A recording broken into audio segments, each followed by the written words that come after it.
Tuhan Yang Maha Kuasa berkata, Kristus akhir zaman membawa kehidupan dan membawa jalan kebenaran yang abadi dan tidak berkesudahan. Kebenaran ini adalah jalan yang memungkinkan manusia memperoleh kehidupan dan satu-satunya jalan untuk manusia mengenal Tuhan dan menjadi berkenan di hadapan Tuhan. Apabila engkau tidak mencari jalan kehidupan yang disediakan Kristus akhir zaman, engkau tidak akan pernah berkenan di hadapan Yesus dan tidak akan pernah memenuhi syarat untuk memasuki gerbang kerajaan surga karena engkau sekalian adalah boneka dan tawanan sejarah.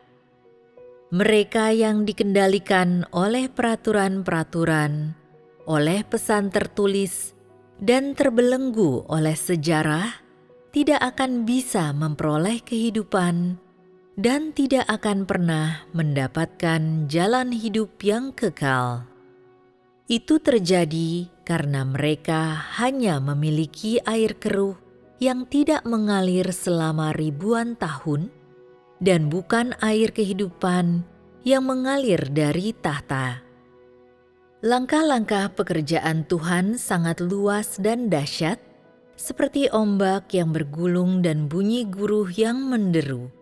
Tetapi engkau hanya duduk dan menunggu kehancuran dengan pasif, mempertahankan kebodohanmu dan tidak melakukan apapun. Dengan cara seperti ini, bagaimana engkau bisa dianggap sebagai seseorang yang mengikuti jejak langkah Sang Anak Domba? Bagaimana engkau bisa menyatakan bahwa Tuhan yang engkau yakini dengan teguh adalah Tuhan yang selalu baru dan tidak pernah usang? Bagaimana tulisan dalam buku-bukumu yang mulai menguning termakan usia bisa membimbingmu menuju zaman baru? Bagaimana buku-buku itu bisa menuntunmu mencari jejak langkah pekerjaan Tuhan? Bagaimana buku-buku itu bisa membawamu ke surga? Yang engkau pegang di tanganmu adalah pesan tertulis yang hanya bisa memberikan hiburan sementara, bukan kebenaran yang bisa memberikan kehidupan.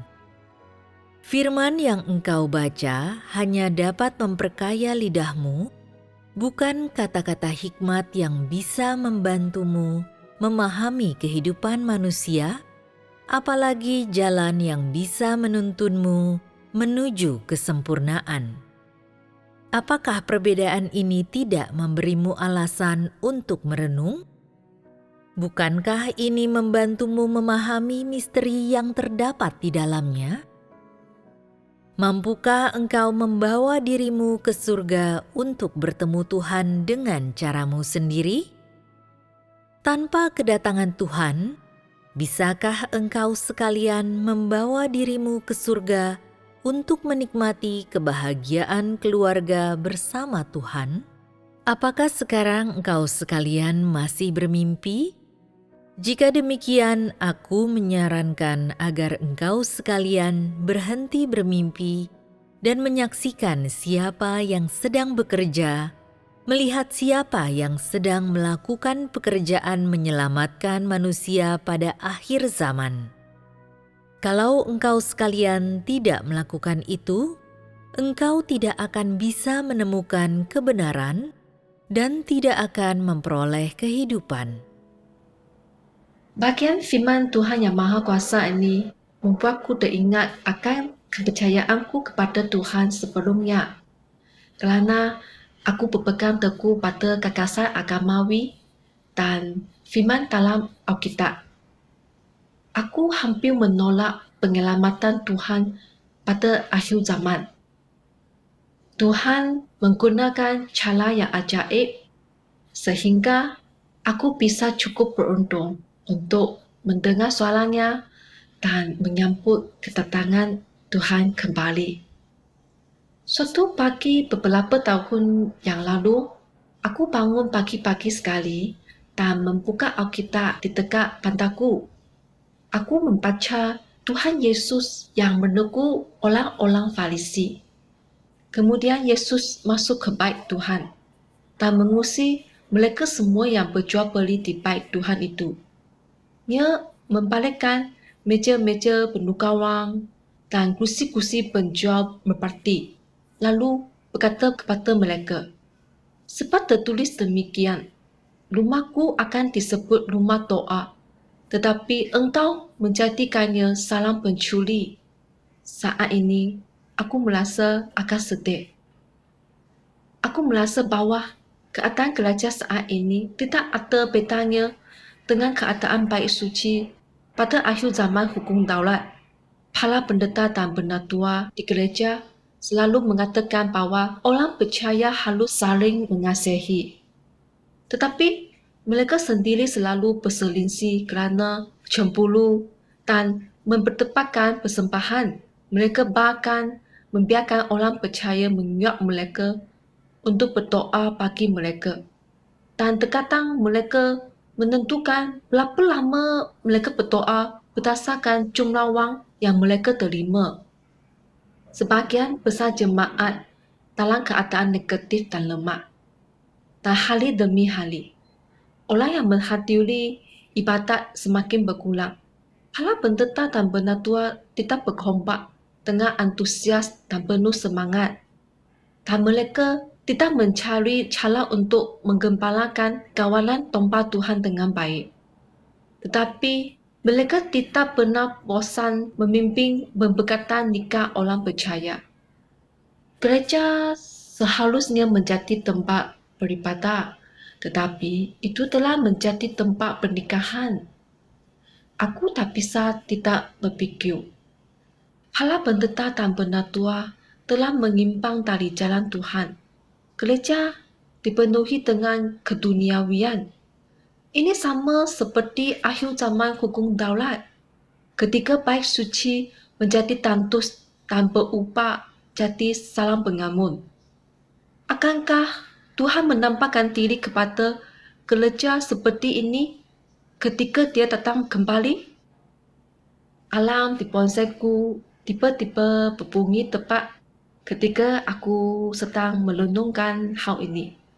Dan ketika aku mematikannya, aku melihat rekomendasi video YouTube dari Gereja Tuhan Yang Maha Kuasa. Aku sangat bingung. Aku tidak pernah berlangganan channel gereja itu. Jadi, mengapa aku mendapatkan notifikasi itu? Kemudian aku teringat bahawa sebulan sebelumnya, seorang teman membawaku ke sana untuk mendengarkan khotbah. Dan apa yang ku dengar benar-benar baru dan mencerakan. Aku benar-benar mendapatkan sesuatu dari gereja itu. Aku ingin terus menyelidikinya. Tetapi mereka bersaksi bahawa Tuhan Yesus telah datang kembali, bahawa dia sedang melakukan pekerjaan penghakiman pada akhir zaman dan mengungkapkan banyak kebenaran, dan bahawa buku firman menampakkan diri dalam rupa manusia dipenuhi dengan firman yang diucapkan oleh Tuhan Yang Maha Kuasa. Mereka mengatakan bahawa dalam pertemuan, mereka semua membaca dan mempersekutukan firman Tuhan Yang Maha Kuasa. Aku sama sekali tidak mengerti tentang hal ini. Para pendeta dan penatua selalu memberitahu kami bahawa semua firman Tuhan dan pekerjaannya ada di dalam Alkitab. Dan bahawa firman Tuhan dan pekerjaannya tidak ada di luar Alkitab. Bagaimana bisa mereka bersaksi bahawa Tuhan telah mengucapkan firman yang baru? Selain itu, orang-orang percaya di masa lalu telah mendasarkan iman mereka pada Alkitab. Jadi, kepercayaan kepada Tuhan adalah kepercayaan pada Alkitab. Bagaimana bisa apapun selain Alkitab menjadi dasar kepercayaan kepada Tuhan? Setiap kali temanku mengajakku pergi untuk mendengar lebih banyak khotbah di gereja itu, Aku menolak. Jadi, ketika aku melihat tautan tali gereja Tuhan Yang Maha Kuasa di ponselku, aku tidak membukanya. Namun, di luar dugaanku selama beberapa hari setelah itu, aku terus-menerus mendapatkan rekomendasi YouTube untuk filem dan lagu pujian di channel gereja itu. Aku fikir, aku belum berlangganan channel mereka, tetapi aku terus mendapatkan notifikasi ini. Mungkinkah Tuhan sedang membimbingku? Apakah adalah kehendak Tuhan aku melihat channel gereja Tuhan Yang Maha Kuasa? Memikirkan hal ini, aku berdoa kepada Tuhan. Ya Tuhan, mengapa video-video ini terus bermunculan di ponselku? Semuanya bersaksi bahwa Engkau telah datang kembali. Apakah itu benar? Haruskah aku menonton video-video ini? Tuhan, ku mohon bimbinglah aku. Setelah berdoa, firman dari Tuhan Yesus ini muncul di benakku. Diberkatilah orang yang miskin dalam roh, kerana kerajaan syurga adalah milik mereka. Kedatangan Tuhan adalah masalah yang sangat besar. Jadi ku fikir, ketika aku mendengar tentang hal itu, aku harus mencari dengan kerendahan hati, menyelidikinya dan merenungkannya dengan saksama untuk memastikan apakah Tuhan Yang Maha Kuasa benar-benar adalah Tuhan Yesus yang datang kembali. Jika aku tidak mencari atau menyelidikinya, dan Tuhan benar-benar telah datang kembali, bukankah aku akan kehilangan kesempatan untuk menyambut kedatangannya? Memikirkan hal ini, aku memutuskan untuk menonton beberapa video gereja itu.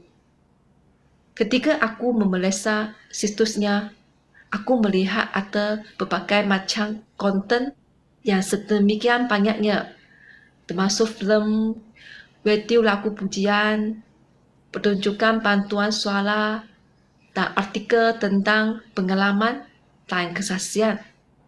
Salah satu video lagu pujian, Kekasihku, Tunggulah Aku. Liriknya sangat menyentuh hatiku. Isinya membuatku teringat tentang masa-masa saat aku berada di sebuah gereja yang tandus. Mencari-cari sebuah gereja yang memiliki pekerjaan Roh Kudus. Semakin aku melihat situs tersebut, semakin banyak makanan rohani yang ku dapatkan dari situs itu. Aku ingin memahami dan menyelidiki gereja itu. Jadi, aku mencari lebih banyak filem untuk ditonton di situs mereka. Suatu hari, aku menonton sebuah filem Injil yang isinya terutama adalah tentang hubungan antara Tuhan dan Alkitab. Ada satu bagian firman Tuhan di filem itu yang tidak akan pernah kulupakan. Sejak adanya Alkitab, kepercayaan orang kepada Tuhan adalah kepercayaan pada Alkitab. Daripada mengatakan orang percaya kepada Tuhan, lebih tepat mengatakan bahwa mereka percaya pada Alkitab. Daripada mengatakan mereka telah mulai membaca Alkitab, akan lebih tepat mengatakan mereka telah mulai percaya pada Alkitab. Dan daripada mengatakan mereka telah kembali ke hadirat Tuhan, akan lebih tepat mengatakan mereka telah kembali ke hadirat Alkitab. Dengan begitu, orang memuja Alkitab seakan-akan Alkitab adalah Tuhan. Seakan-akan Alkitab itulah inti kehidupannya, dan kehilangan Alkitab sama artinya dengan kehilangan hidupnya. Orang menganggap Alkitab sama tingginya dengan Tuhan. Bahkan ada orang yang menganggapnya lebih tinggi daripada Tuhan. Jika orang tidak memiliki pekerjaan Roh Kudus, Jika orang tidak bisa merasakan Tuhan, mereka tetap bisa hidup. Tetapi begitu mereka kehilangan Alkitab atau kehilangan pasal dan kata-kata terkenal dari Alkitab, mereka merasa seperti kehilangan hidup. Sebagian besar orang tidak mengerti mengapa mereka harus percaya kepada Tuhan atau bagaimana cara percaya kepada Tuhan, dan mereka tidak berbuat apapun selain mencari petunjuk untuk mengartikan pasal-pasal Alkitab. Orang tidak pernah mengejar petunjuk dari pekerjaan Roh Kudus. Sejak dahulu, mereka tidak berbuat apapun selain giat mempelajari dan meneliti Alkitab, dan tidak ada di antara mereka yang pernah menemukan karya terbaru Roh Kudus di luar Alkitab. Tak ada juga di antara mereka yang menjauh atau berani menjauh dari Alkitab. Setelah menonton bagian ini, ku pikir itulah tepatnya sikapku terhadap Alkitab. Aku merasa bahwa Alkitab merepresentasikan Tuhan, bahwa kepercayaan kepadanya adalah kepercayaan pada Alkitab. Dan keduanya tidak dapat dipisahkan. Namun yang tidak kupahami adalah ini. Alkitab adalah kesaksian tentang Tuhan dan dasar iman kita. Sebagai orang Kristen, kita mendasarkan iman kita pada Alkitab selama 2000 tahun. Jadi mungkinkah ini tidak sejalan dengan kehendak Tuhan? Apa yang sebenarnya sedang terjadi di sini? Aku terus menonton filem itu. Tak sabar untuk mendapatkan jawapan atas pertanyaan-pertanyaan ini. Tokoh dalam filem itu membacakan bagian lain dari firman Tuhan. Mereka percaya keberadaanku hanya dalam ruang lingkup Alkitab. Bagi mereka, aku sama dengan Alkitab. Tanpa Alkitab, aku tidak ada. Dan tanpa aku, Alkitab tidak ada. Mereka tidak mengindahkan keberadaan atau tindakanku. Sebaliknya, mencurahkan perhatian yang berlebihan dan khusus pada setiap kata dalam kitab suci. Dan banyak dari antara mereka bahkan meyakini bahwa aku tidak boleh melakukan apapun yang kuinginkan, kecuali hal itu dinubuatkan dalam kitab suci. Mereka menganggap kitab suci terlalu penting.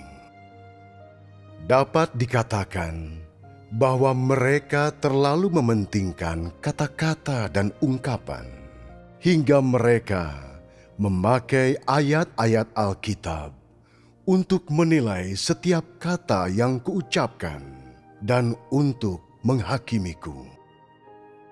Perkara yang mereka cari bukanlah cara agar selaras denganku, atau cara agar selaras dengan kebenaran, tetapi cara agar selaras dengan perkataan Alkitab.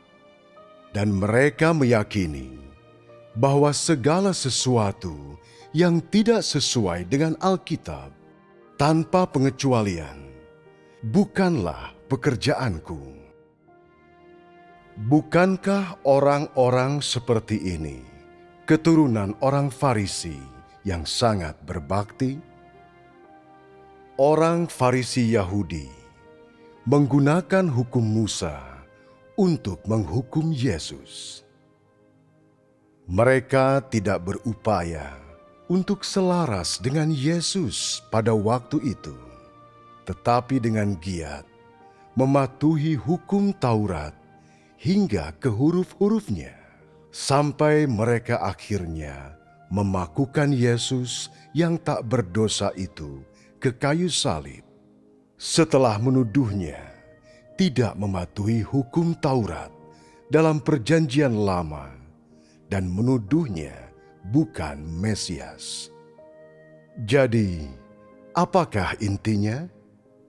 Bukankah berarti mereka tidak mencari cara agar dapat selaras dengan kebenaran, mereka terobsesi dengan setiap kata dalam kitab suci, tetapi tidak mengindahkan kehendakku dan tahap serta cara pekerjaanku. Mereka bukanlah orang yang mencari kebenaran, tetapi orang yang mengikuti perkataan kitab suci dengan kaku. Mereka bukanlah orang yang percaya kepada Tuhan, tetapi orang yang percaya kepada Alkitab. Intinya, mereka adalah anjing penjaga Alkitab.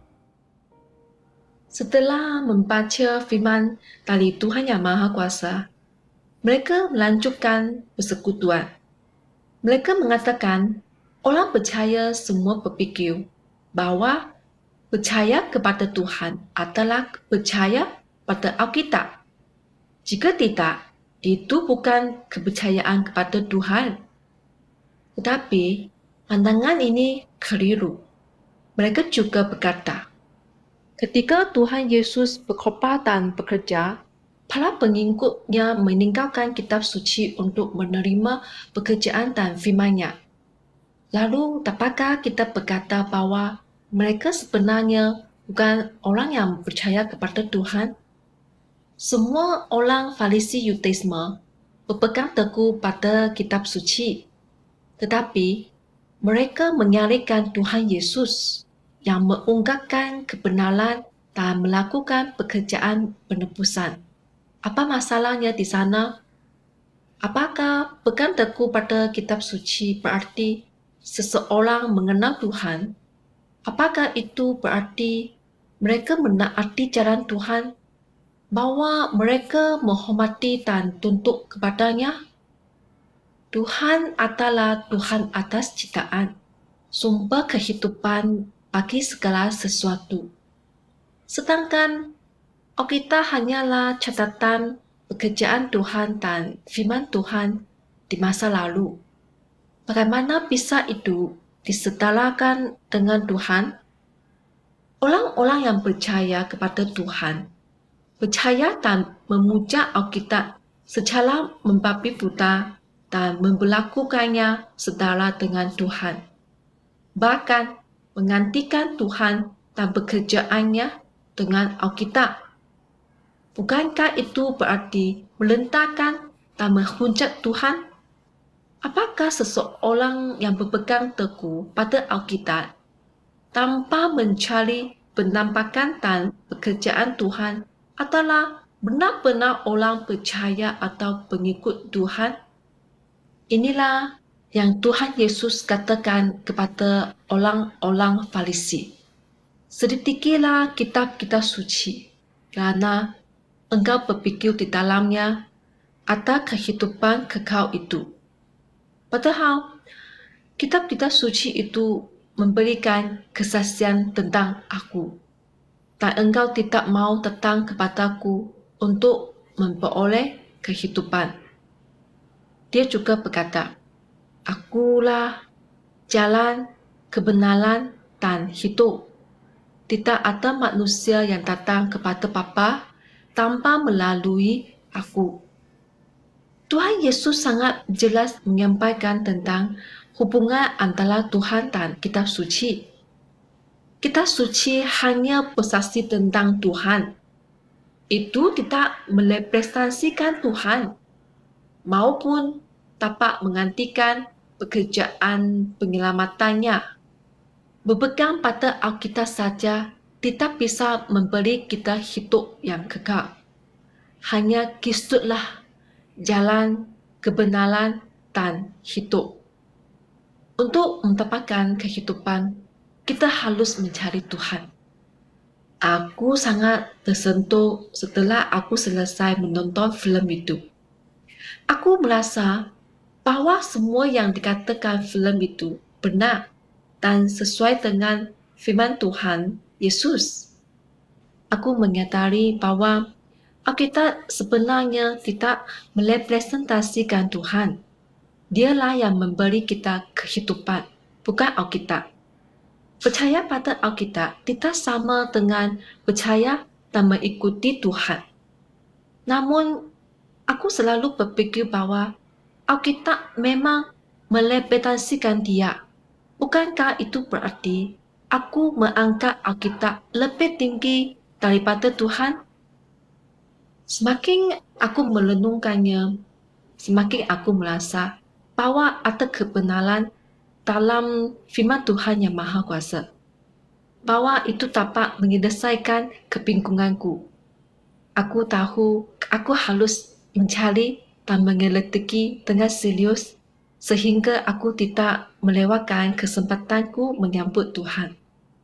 Aku kemudian memutuskan untuk kembali ke gereja Tuhan Yang Maha Kuasa bersama temanku. Saudara-saudari menyambut kami dengan hangat ketika kami sampai di gereja dan bersekutu kepada kami dengan sangat sabar.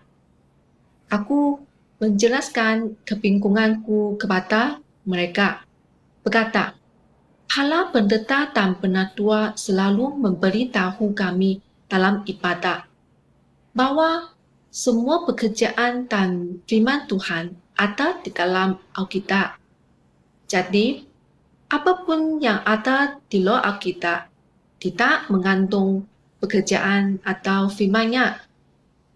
Namun, kalian memberi kesaksian bahwa Tuhan Yesus telah datang kembali sebagai Tuhan yang Maha Kuasa dan bahwa Dia sedang melakukan pekerjaan baru di akhir zaman dan mengungkapkan firman yang baru. Apa yang sebenarnya sedang terjadi?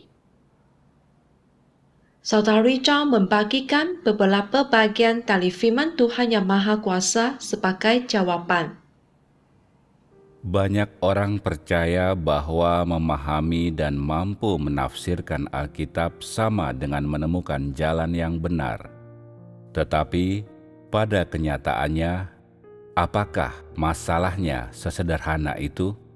Tidak seorang pun tahu kenyataan tentang Alkitab. Bahwa Alkitab tidak lebih dari catatan sejarah tentang pekerjaan Tuhan dan bukti atas 2 tahap pekerjaan Tuhan sebelumnya, dan tidak memberi engkau pemahaman tentang tujuan pekerjaan Tuhan.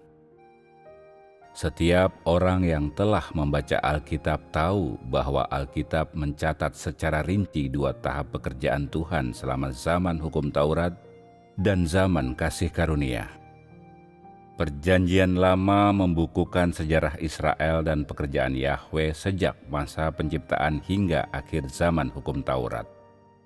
Perjanjian Baru mencatat pekerjaan Yesus di bumi yang ada dalam 4 Injil serta pekerjaan Paulus. Bukankah itu catatan sejarah?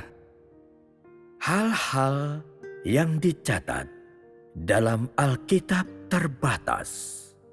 Hal-hal itu tidak dapat merepresentasikan pekerjaan Tuhan dalam keseluruhannya.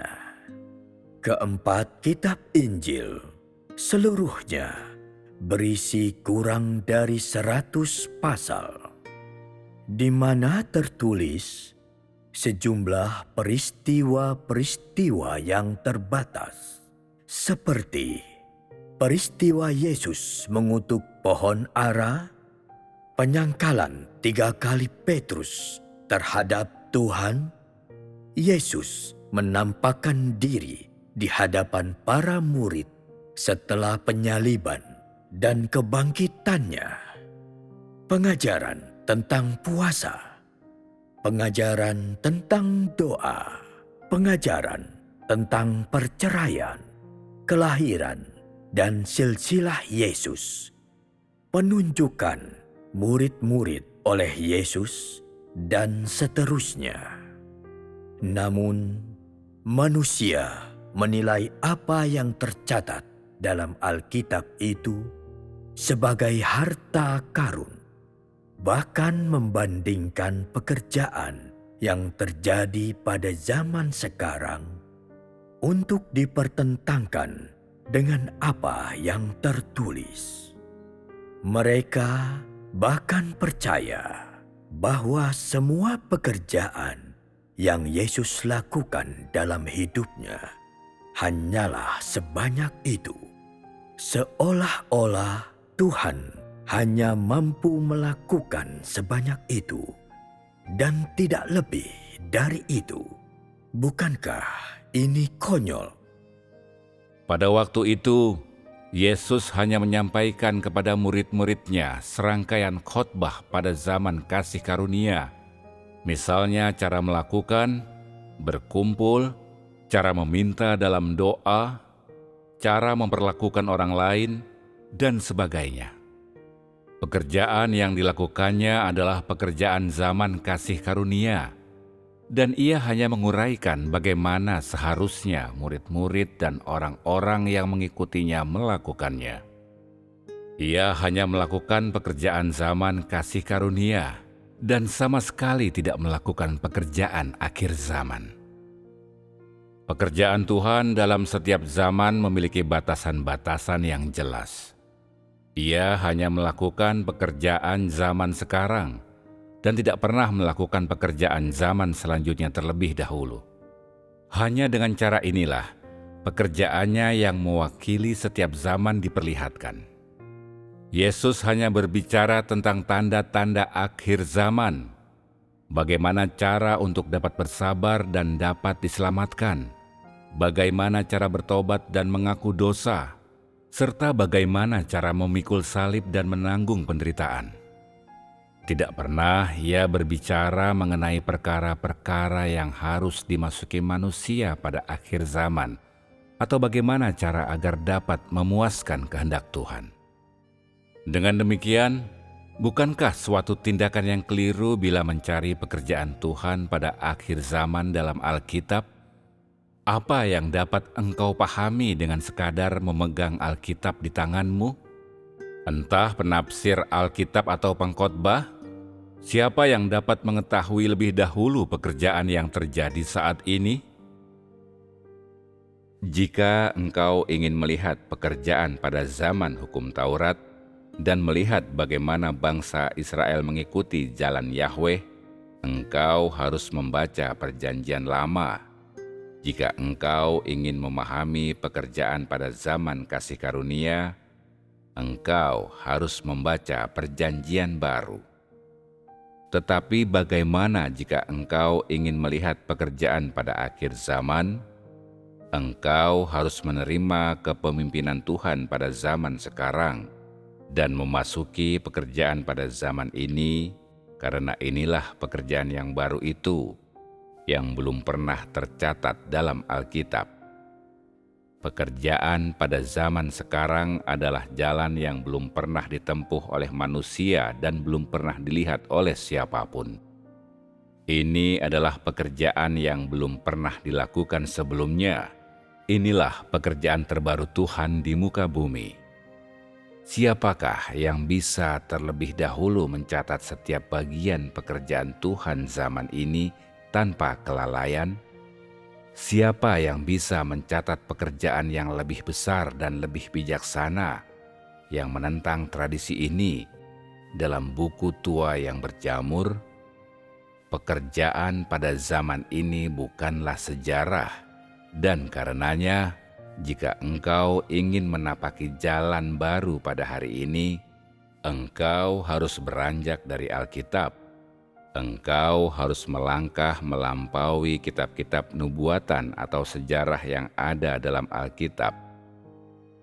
Hanya dengan begitu engkau akan dapat menapaki jalan yang baru ini dengan benar. Hanya dengan begitu engkau akan bisa memasuki dunia baru dan pekerjaan yang baru tersebut. Setelah membaca firman Tuhan yang Maha Kuasa, Saudari Zhao melanjutkan persekutuannya. Dia berkata, semua orang yang mengenal Alkitab dengan baik tahu bahwa Perjanjian Lama dan Perjanjian Baru hanyalah catatan dua tahap pekerjaan Tuhan di zaman hukum Taurat dan zaman kasih karunia. Semua itu adalah kesaksian tentang pekerjaan Tuhan. Setiap kali Tuhan menyelesaikan satu tahap pekerjaan. Orang-orang yang mengalaminya mencetak pekerjaan dan firman-Nya. Lalu, catatan-catatan ini kemudian dikompilasi menjadi Alkitab. Namun, pekerjaan dan firman Tuhan di kedua zaman itu tidak semuanya dicatat dalam Alkitab. Firman Tuhan Yesus dalam Alkitab hanyalah sebahagian kecil. Sebagaimana dikatakan dalam Injil Yohanes, dan ada pula banyak hal lainnya yang Yesus lakukan, yang jika ditulis satu persatu, menurutku seluruh dunia ini pun tidak cukup untuk memuat kitab-kitab yang ditulis itu. Ada beberapa nubuat para nabi di zaman hukum Taurat yang tidak semuanya dicatat dalam Alkitab. Ini adalah fakta yang diakui. Jadi, ketika para pendeta dan penatua mengatakan bahwa semua firman Tuhan ada di dalam Alkitab dan tidak ada pekerjaan dan firman-Nya di luar Alkitab, bukankah mereka sedang bertentangan dengan fakta? Bukankah mereka sedang berbohong dan bersikap curang?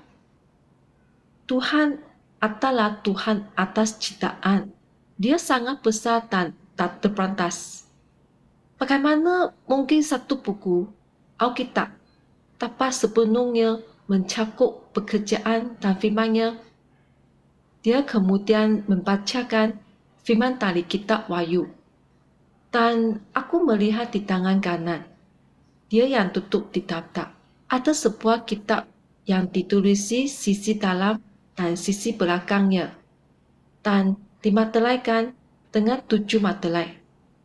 Lalu, salah seorang dari dua-dua itu berkata kepadaku, "Jangan menangis, lihatlah, singa dari suku Yehuda, tunas Daud, telah menang, sehingga ia dapat membuka kitab itu dan melepaskan ke-7 materainya."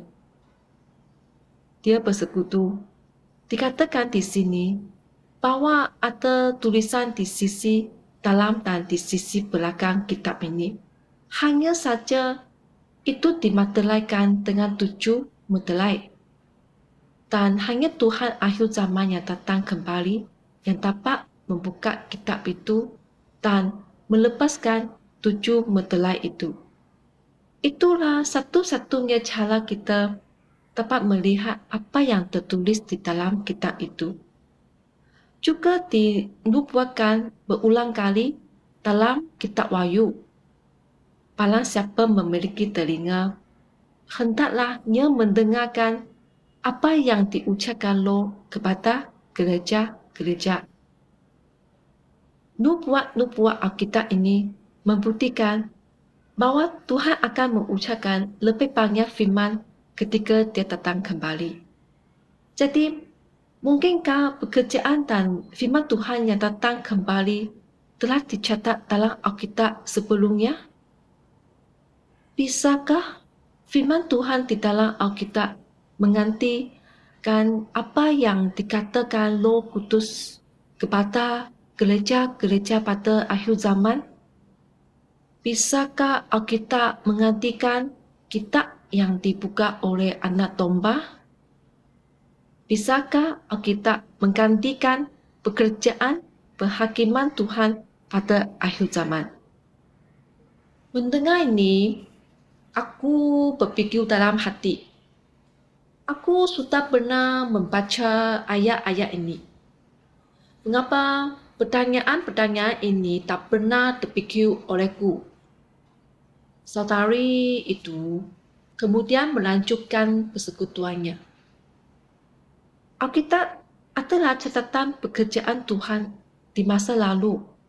Bertahun-tahun setelah perjanjian lama dibuat, Tuhan Yesus datang dan melakukan pekerjaan penebusan pada zaman kasih karunia.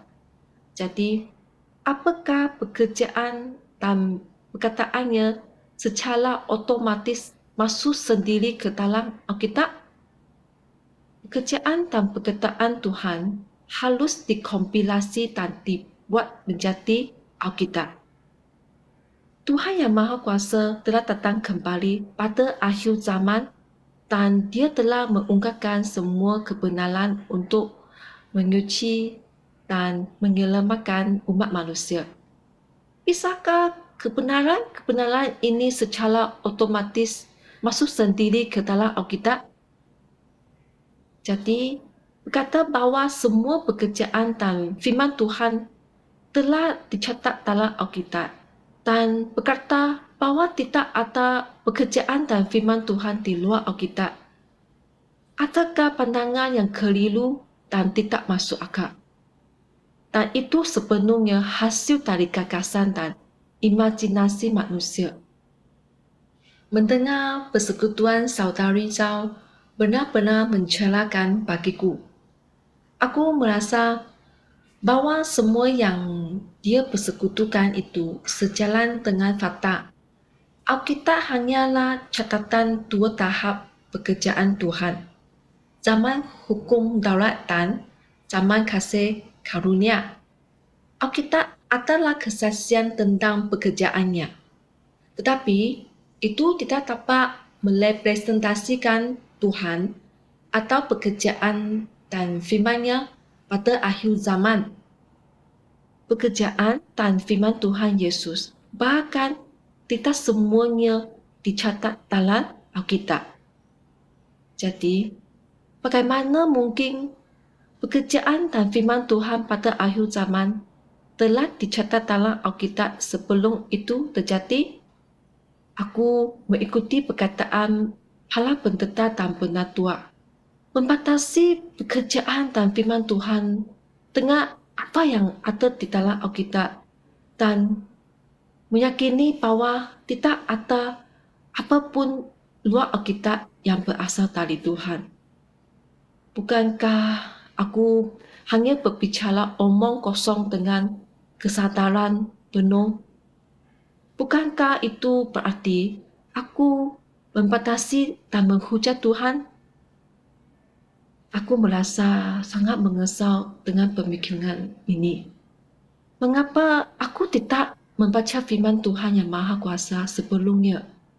Aku seharusnya tidak secara membabi buta mengikuti pendeta dan penatua mententasi pekerjaan Tuhan berdasarkan gagasan dan imajinasi. Pandangan ini sangat berbahaya. Saudari Zhao kemudian menyampaikan hal lain untuk didiskusikan. Mengapa hanya menjunjung tinggi Alkitab tanpa menerima pekerjaan dan firman Tuhan pada akhir zaman berarti orang tidak bisa masuk ke dalam kerajaan Tuhan dan memperoleh hidup yang kekal. Dia berkata, Alkitab hanyalah catatan dua tahap pekerjaan Tuhan. Alkitab tidak dapat menggantikan pekerjaan Tuhan untuk menghakimi dan menyucikan manusia pada akhir zaman. Pada zaman hukum daulat, pekerjaan utama Tuhan adalah mengumumkan hukum dan perintah untuk membimbing kehidupan manusia di bumi. Pada zaman kasih karunia, Tuhan Yesus baru saja melakukan pekerjaan penebusan. Dia disalibkan untuk menebus umat manusia dari wilayah kekuasaan iblis, menebus kita dari dosa dan membuat kita memenuhi syarat untuk berdoa kepada Tuhan sehingga kita dapat menikmati semua anugerah Tuhan. Namun, natur kita yang berdosa dan akar dosa kita tidak diselesaikan. Itu sebabnya kita masih terus berbohong, berbuat dosa, memberontak terhadap Tuhan dan menentangnya. Dan kita tidak layak untuk masuk ke dalam kerajaan Tuhan. Itulah sebabnya Tuhan Yesus bernubuat bahawa Dia akan datang kembali dan mengungkapkan kebenaran pada akhir zaman untuk menghakimi dan menyelamatkan manusia sepenuhnya. Dikatakan dalam Injil Yohanes, ada banyak hal lain yang bisa kukatakan kepadamu, tetapi engkau tidak bisa menerima semuanya itu saat ini. Namun, ketika Roh kebenaran itu datang, dia akan menuntut engkau sekalian ke dalam seluruh kebenaran. Injil Yohanes juga berkata, dia yang menolak aku dan tidak menerima firmanku, sudah ada yang menghakiminya. Firman yang aku nyatakan, itulah yang akan menghakiminya di akhir zaman. Tuhan yang Maha Kuasa datang pada akhir zaman untuk mengungkapkan kebenaran dan melakukan pekerjaan penghakiman sepenuhnya. Mengenapi nubuat Tuhan Yesus, Tuhan yang Maha Kuasa telah mengucapkan jutaan kata dan perkataan ini mencakup segalanya. Misteri Alkitab disingkatkan ada nubuat untuk masa depan kerajaan. Beberapa membahas tempat tujuan manusia dan yang lainnya yang membeda akal penyebab penentangan manusia terhadap Tuhan. Tuhan juga dengan sangat jelas mengungkapkan kebenaran yang manusia butuhkan untuk memperoleh penyelamatan penuh. Ini termasuk hal sebenarnya mengenai 3 tahap pekerjaan Tuhan untuk menyelamatkan manusia, misteri pekerjaan penghakiman Tuhan pada akhir zaman, dan inkarnasi Tuhan. Tuhan mengingatkan bagaimana iblis merusak manusia, bagaimana Tuhan untuk menyelamatkan manusia, esensi dan kebenaran tentang kerusakan manusia oleh iblis. Apa artinya iman, ketundukan, dan kasih sejati bagi Tuhan? Bagaimana hidup dalam kehidupan yang bermakna dan masih banyak lagi? Kebenaran yang diungkapkan oleh Tuhan yang Maha Kuasa adalah jalan hidup yang kekal yang dia berikan kepada kita pada akhir zaman. Jika kita hanya berpegang teguh pada Alkitab tanpa menerima penghakiman dan pengisian Tuhan pada akhir zaman, kita tidak akan pernah mendapatkan kebenaran, menyingkirkan dosa, diselamatkan sepenuhnya, dan masuk ke dalam kerajaan syurga. Persekutuan saudara-saudari dari Gereja Tuhan yang Maha Kuasa membantuku memahami bahwa pekerjaan penghakiman Tuhan yang Maha Kuasa pada akhir zaman sepenuhnya mengenapi nubuat Alkitab. Firman Tuhan yang Maha Kuasa adalah kebenaran. Itu adalah suara Tuhan. Dan itu adalah jalan hidup yang kekal yang Tuhan berikan kepada kita pada akhir zaman. Tadinya aku fikir, pekerjaan dan firman Tuhan hanya terbatas pada Alkitab kerana aku mendengarkan halal pendeta dan penatua dan berpegang pada gagasan agamawi. Aku menolak untuk menerima atau menyelidiki pekerjaan Tuhan pada akhir zaman. Aku tidak bisa mendapatkan makanan rohani dari firman Tuhan zaman sekarang dan jatuh ke dalam kegelapan. Tanpa belas kasihan dan penyelamatan Tuhan yang membuatku mendapatkan rekomendasi video Gereja Tuhan yang Maha Kuasa dari YouTube, memberiku keberuntungan untuk mendengar suara Tuhan, aku pasti masih mengikuti para pendeta dan penatua. Dan aku tidak akan mencari atau menyelidiki pekerjaan Tuhan pada akhir zaman. Jika itu yang terjadi, aku bisa saja membaca Alkitab selama 100 tahun. Tetapi aku tidak akan pernah menyambut kedatangan Tuhan kembali. aku menyadari bahwa kalau aku dapat memperoleh penyelamatan Tuhan pada akhir zaman, itu sepenuhnya berkat bimbingannya. Ini adalah penyelamatan Tuhan yang ajaib.